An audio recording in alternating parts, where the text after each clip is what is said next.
Hello बच्चों, आइए प्रश्न को देखते हैं।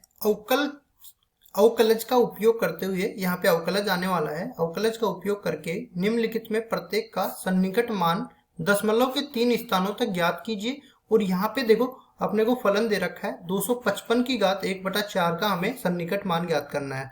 प्रश्न को हल करने से पहले यहाँ मुख्य अवधारणा की चर्चा कर लेते हैं। मुख्य अवधारणा, तो देखो मुख्य अवधारणा में हमें सन्निकट मान ज्ञात करना है। सन्निकट मान। और ये कैसे ज्ञात करेंगे हम लोग? ये ज्ञात करेंगे अवकलज के अनुप्रयोग से। अवकलज के अनुप्रयोग से। अब अवकलज का अनुप्रयोग कैसे लगाएंगे? देखो, जब भी किसी फलन का सन्निकट मान ज्ञात करना हो तो उसका अवकलज जो है उसके आंशिक अवकलज के बराबर होता है। dy बटा dx बराबर में डेल y बटा में डेल x। अब देखो यहाँ पे अपने को डेल y का मान कितना मिल जाएगा? dy बटा में dx गुणा में डेल x।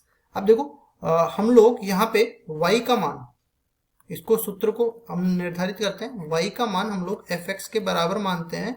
और जो y प्लस डेल y जो है, ये y plus del y, sorry, यहाँ पे आएगा y प्लस डेल y, ये बराबर हो जाएगा f x plus del x के, f x plus del x के। तो यहाँ पे देखो आगे बढ़ते हैं। y का मान तो किसके बराबर है? y का मान तो fx के बराबर है। तो यहाँ से f x plus del x किसके बराबर आ जाएगा? ये बराबर आ जाएगा y की जगह तो आ जाएगा fx प्लस डेल y की जगह आ जाएगा dy बटा dx। और यहाँ पे dy बटा dx लिखेंगे। इसका जब अवकलन करते हैं तो dy बटा dx ये बराबर हो जाएगा f डेश x के बराबर। तो ये आएगा f डेश x प्लस गुणा में डेल x। इस तरीके से ये अपने पास ये सूत्र आ गया। ये सूत्र लगा के हम लोग इसके सन्निकट मान को ज्ञात कर लेंगे। अब सवाल में चलते हैं। सवाल में हमें f x plus del x इसका मान किसके बराबर दे रखा है? 255 इसकी घात 1/4 के। तो हम लोग इसको सरल करते हैं। तो हम लोग जानते हैं 256 की घात 1/4 का मान, तो 256 माइनस 1 लिख सकते हैं इसको, और इसकी घात हो जाएगी 1/4। अब देखो यहाँ पे आगे बढ़ते हैं। तो यहाँ पे हम लोग लिखेंगे कि x का मान तो किसके बराबर हो जाएगा? हम लोग इस तरह से लिखते हैं fx, ये बराबर हो जाएगा 256 की घात 1/4 के बराबर। मतलब इसको कह सकते हैं हम लोग x की घात 1/4 ये मिल जाएगी। मतलब यहाँ से x का मान मिल गया 256 के बराबर। और अगर मैं डेल x की बात करूं तो ये डेल x मिलेगा। डेल x का मान मिल गया -1 के बराबर। अब चलते हैं, इसका हम लोग अवकलन करते हैं पहले तो f डेश x हम लोग निकालेंगे। तो इसका अवकलन हो जाएगा 1/4 गुणा में x की घात -3/4। अब ये वाला सूत्र इसमें लगा देते हैं। तो देखो f x plus del x की जगह क्या है? x प्लस डेल x, और ये बराबर हो जाएगा 255 की घात 1/4। और ये बराबर है x की घात 1/4, x की घात 1/4 प्लस 1/4 गुणा में 1 में x की घात 3/4, फिर आ जाएगा डेल x। तो इसमें सारे के सारे मान रख देते हैं। तो x का मान तो हमने निकाला 256 के बराबर।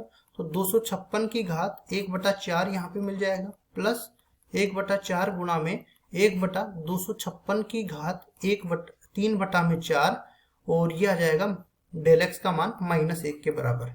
अब इसको फिर से आगे सरल करते हैं। तो 256 की घात 1/4, क्योंकि हम लोग जानते हैं कि अगर 4 की घात 2 करेंगे तो 16 मिलेगा, और 16 की घात 2 करेंगे तो 256 मिलेगा। मतलब अगर हम 4 की घात 4 कर दे तो 256 मिल जाएगा।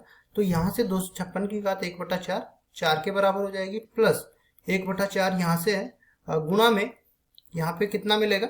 देखो अगर मैं 256 की घात 1/4 निकालूं तो 4 मिल जाएगा, और 4 की घात 3 यहाँ पे बन जाएगा, और गुणा में -1 यहाँ पे बन जाएगा। आगे इसको मैं सरल करना चाहूँ तो ये बराबर हो जाएगा 4 प्लस 4 की घात 4 हो जाएगा। मतलब नीचे 256 बन जाएगा और ऊपर -1 बन जाएगा। तो प्लस जब -1 से गुणा होगा तो ये भी माइनस ही बन जाएगा। तो टोटल मिला के किसके बराबर बन गया?